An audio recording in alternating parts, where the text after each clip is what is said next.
Senior actor Sarath Kumar గారి అమ్మాయిగా పరిచయమైన నటి వరలక్ష్మి శరత్ కుమార్ తమిళ్లో ఎన్నో సినిమాలు చేసినప్పటికీ ఆమెకు తగిన గుర్తింపు అయితే రాలేదని చెప్పాలి. అయితే తెలుగులో మాత్రం అలా కాదు.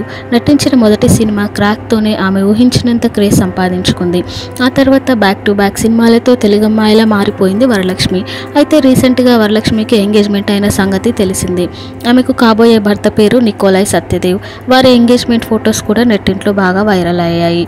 అయితే ఇప్పుడు వరలక్ష్మిపై ఒక న్యూస్ బయటికి వచ్చింది. మొన్ననే ఎంగేజ్మెంట్, ఇప్పుడు గంజాయి కేసులో నోటీసులు అందుకుంది అంటూ వార్త బాగా వైరల్ అవుతోంది. ఈ న్యూస్పై వరలక్ష్మి స్పందించారు. మన టాలెంటెడ్ మీడియాకి ఓల్డ్ ఫేక్ న్యూస్ సర్క్యులేట్ చేయడం కన్నా కొత్త న్యూస్లు ఏం లేకపోవడం విచారకరం.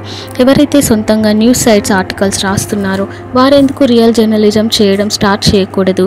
సెలబ్రిటీస్ యొక్క ఫ్లాస్ వెతకడం ఆపేయండి. మేము నటించడానికి, జనాల్ని ఎంటర్టైన్ చేయడానికి మా జాబ్ మేము చేస్తున్నాము.